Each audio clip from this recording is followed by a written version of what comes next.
Hello everyone, welcome back. So it is the 1st of April and I thought that it'd be fun to look back on the last 3 months and do a bit of a quarterly review for you guys.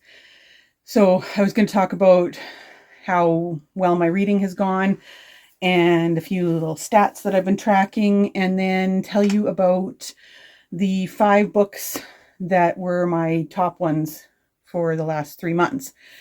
And I'll kind of mention what some of the other books were, but this is going to be my top ones for the last month. So I will start by telling you guys my reading stats. I've got it written down here. So between January and March, I read 22 books, and that equaled out to 8,077 pages. And that is pretty darn good for a start on the year for me. I had been going through a lot of, I'd been going through a lot of depression over the last few years, and so I hadn't read very much.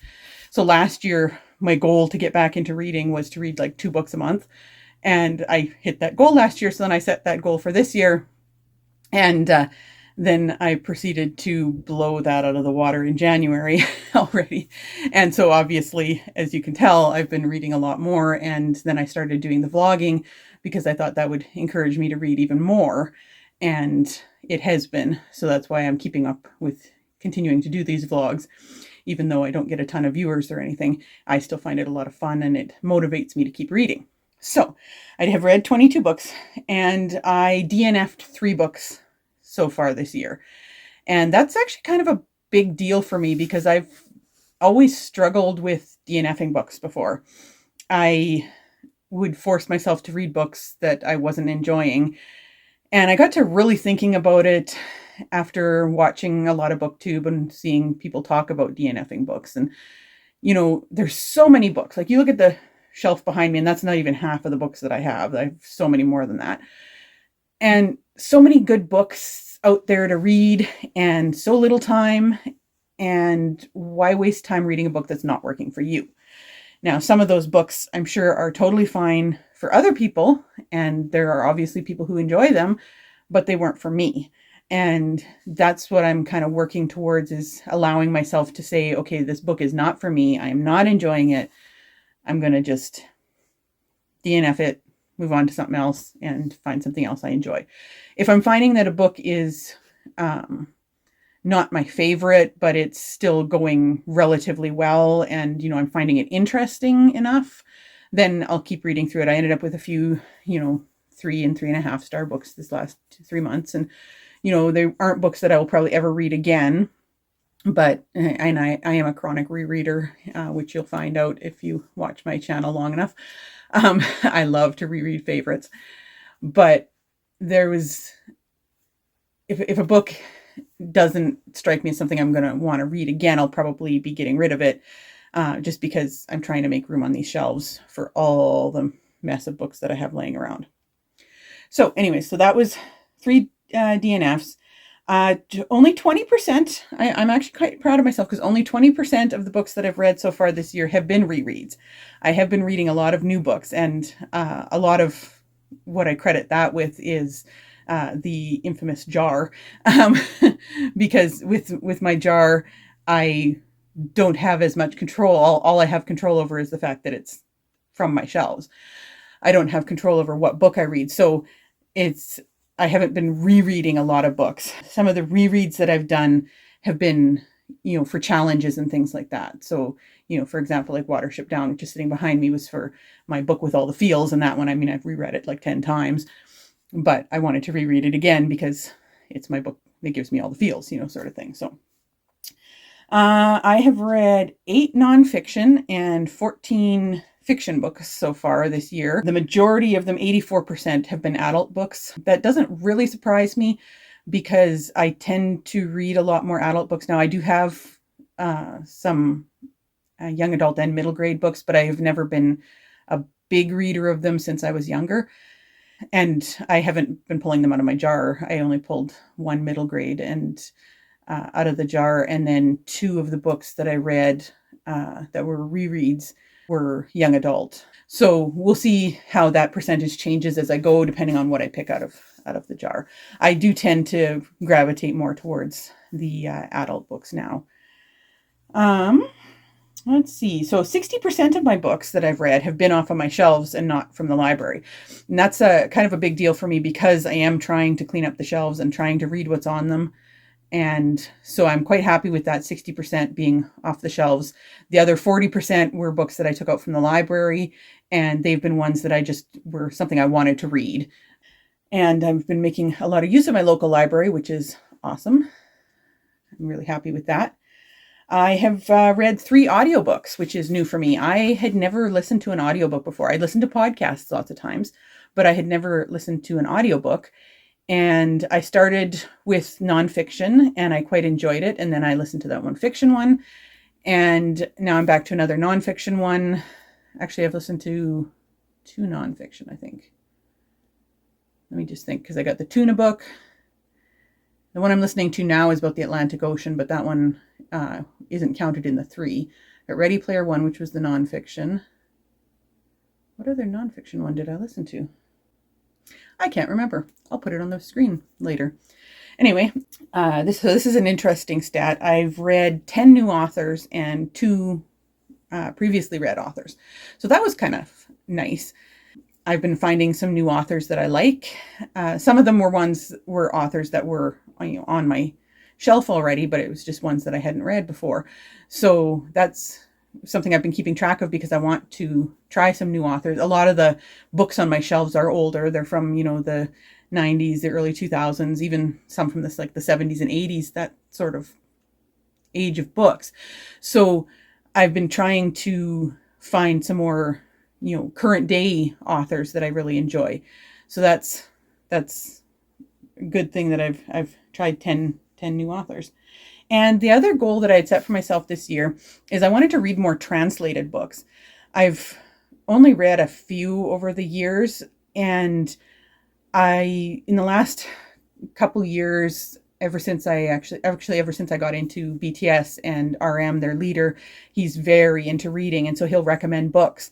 And so ever since he started doing that, I've started considering reading translated books. And I found some really interesting ones, and you'll be interested to know when I give you my top 5 that 2 of the books that made my top 5 are actually translated books. So I'm trying to read a lot more translated books this year, and I've read 3 so far. I'm hoping to read at least 1 a month. I'm hoping to possibly even do more than that, but right now my goal is to read, at least 12 translated books over the course of the year. So I'm on track for that with 3 so far. So, my books.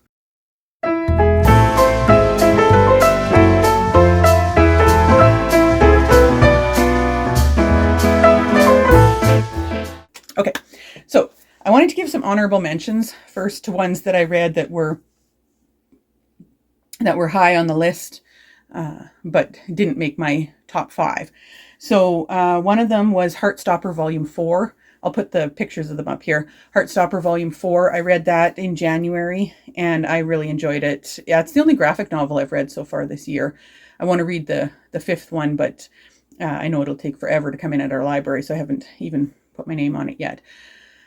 But I quite enjoyed that series so far. If you don't know, Heartstopper is a graphic novel series about these 2 boys, Nick and Charlie, and they meet in high school and end up falling in love.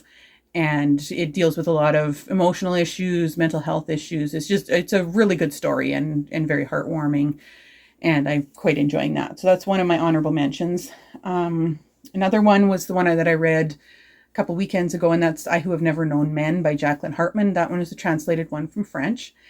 And that one is a dystopian novel about a bunch of women who are trapped in a cage underground. They're kept there by guards, and they have no idea why they're there. They don't remember anything, and one of them is a younger girl who basically grew up there, and then one day the cage ends up opening up and they escape, and it follows their journey when they escape, and it's super interesting.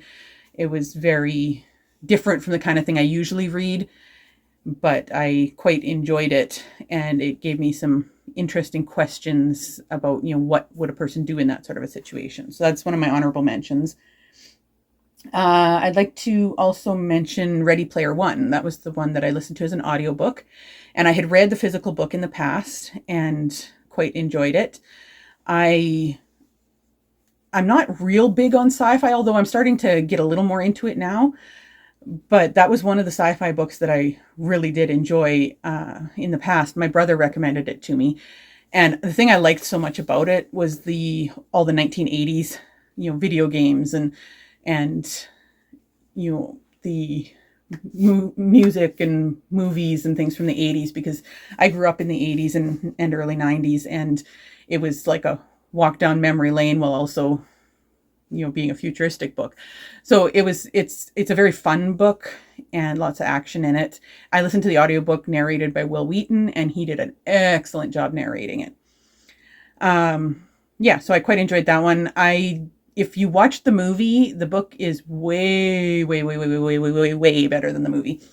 I actually was so disappointed in that movie because I had been looking forward to it when I found out it was coming out a couple of years ago there, or I guess that was pre-pandemic, but when I found out it was coming out, all of my friends and we all got together to go and see it, and they didn't have any of the 1980s stuff in it, which was such a big part of the book.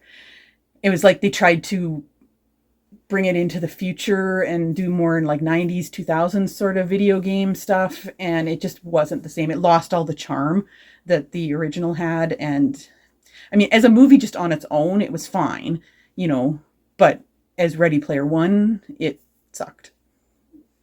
But that's just my opinion of it.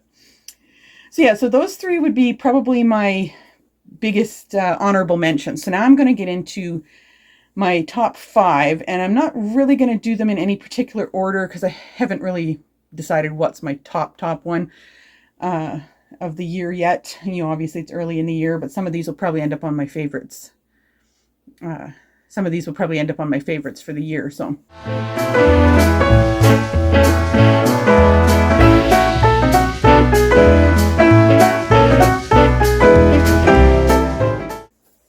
So let's start with the nonfiction. I actually ended up with 2 nonfiction on my top 5. And the first one was this one here, Song of the Vikings. This is by Nancy Marie Brown. It's Snorri and the Making of the Norse Myths. And anybody who knows me knows that I love Norse mythology. I love Norwegian history. Our family on my mom's side is Norwegian, and I've just, ever since I was a teenager, I've really gotten into the Norwegian history, particularly the Viking Age history and the Norse mythology. So I picked this one up and read it, and basically what it does is it weaves the story of Norse mythology and how we came to know Norse mythology with the story of Snorri Sturluson. And he was the Icelandic man who, he basically wrote the majority of the sagas that we have now that have given us our knowledge of Norse mythology. And he was from the 12th century Iceland.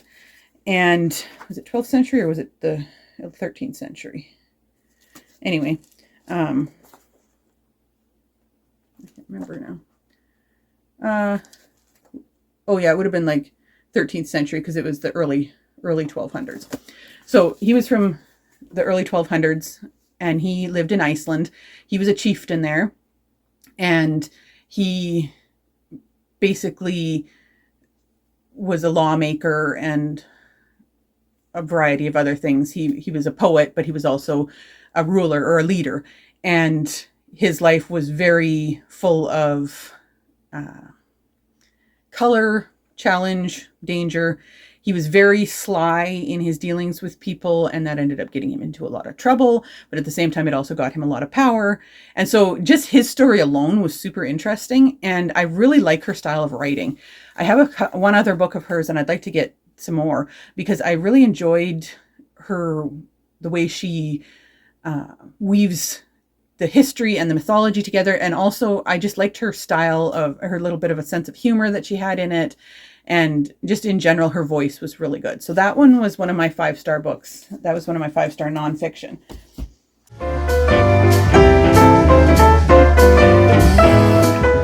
Then the other 5-star nonfiction was this one, which is Beyond the Story. It's a 10-year record of BTS. It's by Myung-Suk Kang and BTS.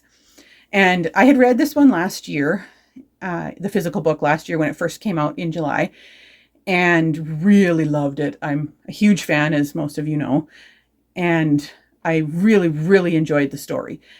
So this year, when I was first looking for an audiobook to listen to, because I was wanting to listen to something while I was working and cleaning and that sort of stuff around the house, I found that Libby app had the audiobook of Beyond the Story. So I decided to listen to it, and I really enjoyed it a second time. The guy who read it on the audiobook was actually really good. I liked his voice, and he did a really good job with reading it. The only thing, I prefer the physical copy just because I like to read their words in their own voices in my head, kind of thing. Whereas, the audiobook, obviously he was reading their voices. But it was really well done. I really enjoyed it. Basically what this book does is it tells the story of the band BTS from South Korea, and from the pre-debut days when they were just forming the band all the way through the last 10 years. They had their 10-year anniversary last year. And this is a true underdog story. And that's one of the things that I love about it so much, aside from the fact that I love the band and love the guys. But I think anybody who likes an underdog story, likes to read about music, and that sort of topic, is going to really like this book, whether you're a fan or not. It is a true underdog story. These guys came from a tiny little company that was going to go bankrupt, and they basically almost didn't debut. They ended up taking somebody who had canceled that day on the music show that they ended up debuting on. They ended up getting their spot. Over there were 3 big companies that controlled the whole music industry, and these guys were not from one of those companies, so they got looked down on. They had lots of rumors spread about them, people trying to basically destroy them, and yet they managed to forge a really, really close bond with their fans, and it's become basically a phenomenon, the relationship that they have with their fans, which I'm one of, called ARMY. And they've basically taken over the whole world, music-wise. They are the biggest band in the world. And going from this tiny little group of nobody to the biggest band in the world is a true underdog success story, and it's very, very interesting. One thing I really like about the way they did this book is it's done through interviews with each of the guys. And so they tried to put as much of it exactly in the guy's voice as they could. Basically, there's large sections of interview answers, and that's what the majority of the story is actually hearing about what happened in the guys' voices, their own, telling their own story. And that's why it's so cool.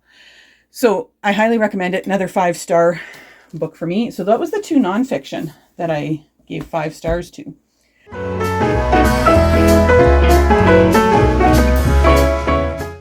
So then one of the other ones, I don't have it with me, but one of the other ones that I gave 5 stars to and just loved, and it took me very little time to read it because I couldn't put it down, was Kindred by Octavia E. Butler. And so that one basically follows this woman. Her name is Dana, and she lives in, I think it's the 1970s in America. And she's a Black woman, and one day she just all of a sudden goes back in time, and she ends up seeing this young boy and saving his life, a young white boy. And she saves his life, and then his father shows up and points a gun at her, and all of a sudden she's back in our day. And, she's like what on earth happened? And then over the course of this story, she keeps going back in time, and it's somehow connected to this boy. And then it says he's growing up as well. And it's in the antebellum South. So in the in the middle of slavery, and it's in the early 1800s too. So it's when things were really bad. And she keeps getting drawn back in time and for longer and longer periods. And it's just such an interesting story. I learned so much more about the whole world back then than I knew before. It's not something I've read a lot about, and I found it especially interesting to read it from the point of view of a Black person down in the South, because I hadn't read any books like that before. And it was just so interesting. And I was so caught up in the story. I was just like, it was like heart-wrenching at the same time as it was just like, I honestly couldn't put it down. And then I gave it to my sister and she read it in the course of 2 days as well. And so I definitely want to read more by the author. I highly, highly recommend that one, though. It was so good. And like, you come away from it just like, wow. Like, you just, honestly, that was my reaction, was like, wow, it was such good writing. And like, you just felt all the emotions as you were reading it. So that was really interesting.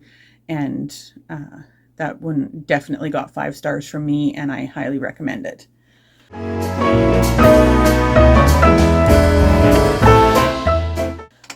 The next one that got 5 stars from me was my good old favorite, Watership Down. And this one was the one that I was, like I said, reading for my reading challenge for a book that gives you all the feels. And this one does. And I've read it, 10, 11 times now. And this is the 40th anniversary edition that I actually had gotten for my daughter when she was younger. I read this book to her twice when she was little, and she liked it too, and named her bunny after one of the bunnies in it. And so I love this book. I wish everybody would read it and enjoy it because the characters are so good. So basically what the story is about is it's about these rabbits. It's set in England, and there's this young rabbit named Fiver, and he gets premonitions and he can see the future sometimes. And he lives with his brother Hazel, and he ends up getting this bad premonition that something is going to happen to their warren, which is the system of holes and stuff where the bunnies live. And something terrible is going to happen. He's getting these premonitions, and so he tells his brother, we have to get out of here. We need to talk to the chief rabbit, get him to evacuate the whole warren. They go to talk to him, and of course he doesn't believe them.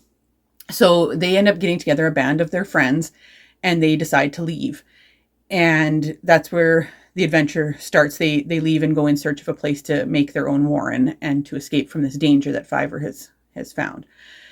So it's so interesting. The characters are so good. Like, honestly, I read the first page and I'm immediately back with old friends. Like, it's this, I just love them so much. And there's lots of good storytelling in it because the rabbits they tell stories all the time of, their myths. And I enjoy that as well. The whole mythology, he really put a lot of thought into mythology behind it and what the rabbits believe in. And, they have a hero character that they're always telling stories about. And it's so good. And they end up trying to find a place for a new home. And then once they get there, they discover that they have a serious problem, and that's that they're all boys. And so their warren isn't going to survive long that way.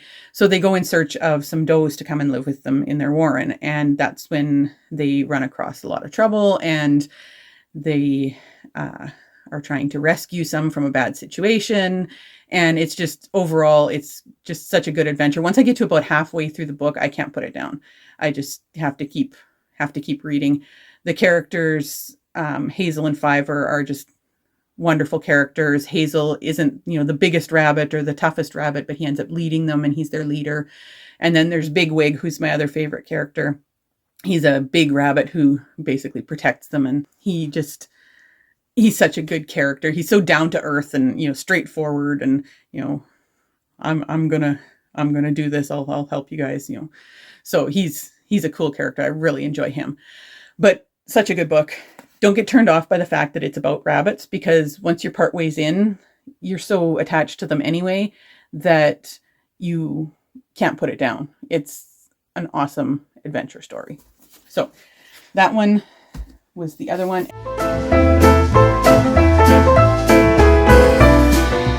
And then this one here, which very likely may end up being my top book of the year so far. Well, I mean, it's kind of my top book of the year so far, but likely will end up as my top book of the year altogether, is What You Are Looking For Is in the Library. This is by Michiko Oyama.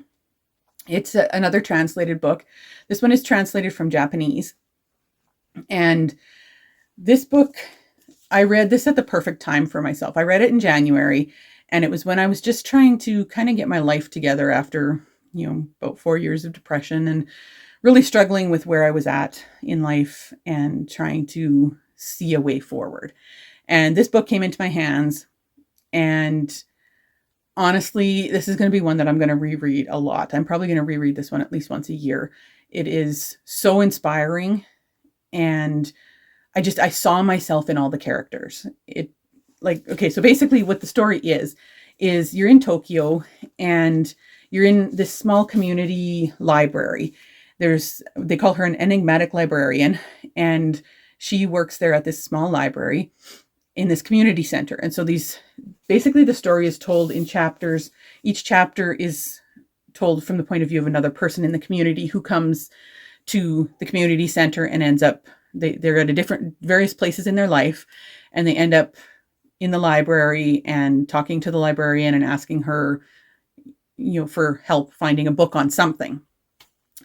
And each of them comes from a very different place. So there's one who's like a young girl who's just out of college and trying to figure out what she wants to do with her life. There's a guy who struggles with anxiety and is living in his mother's basement, and, doesn't have any, foreseeable prospects because of his anxiety issues. There's an old guy who has retired and feels useless now because he's not working anymore. There's a young mother who ended up missing a promotion at her job because of having given birth, and she basically got demoted more than anything, and she's struggling with what she wants to do and how she wants to go forward, and she's feeling lost and struggling between the desire to have a career and a life outside of the home, as well as looking after her new child, and struggling with the guilt of not wanting to be 24/7 with the child. And so it's just all these people come from different areas, different aspects of life, and they all end up in this library at various times. And when they ask the librarian for help finding a certain book, the librarian prints out a list of books for them, and always on the bottom of this list is a book that is unexpected,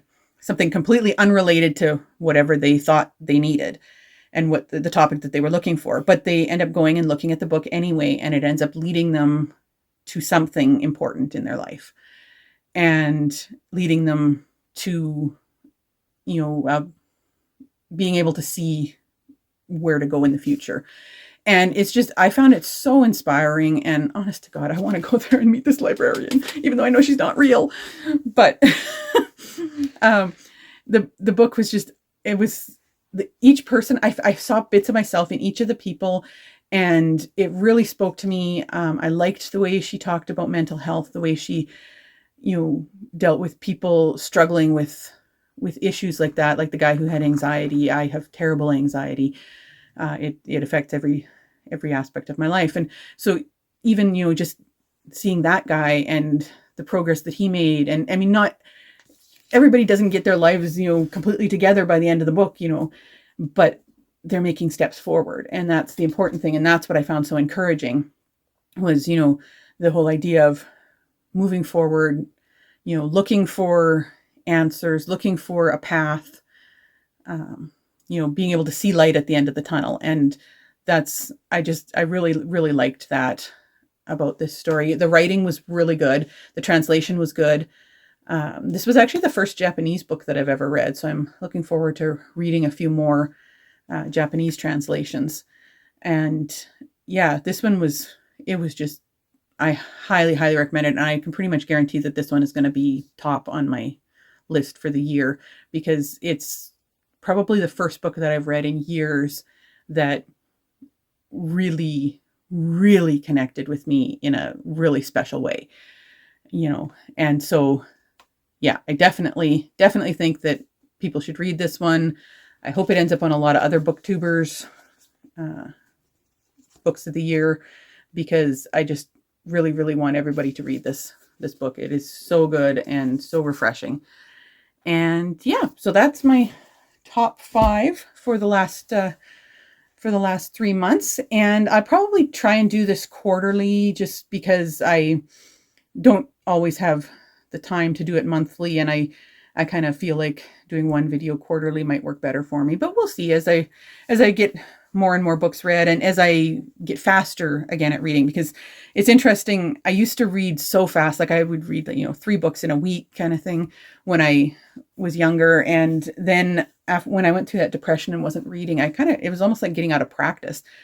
And so last year when I started reading again, it took me a while to get back into the swing of it. And so that's why I was thinking, 2 books a month, and now already I've read 22 in the first 3 months of the year. So as I get faster and faster and read more books per month, I might feel like I have more to say, instead of doing it quarterly. But for now, I'm looking at quarterly. And yeah, if you've read any of these books, let me know. I'd like to hear your opinion on them. And what was your top book of the year so far? Let me know down in the comments. I'd love to know what your best book that you read this year was. Have you read any 5-star books? And what was your favorite? And I will see you soon on my next video. Bye.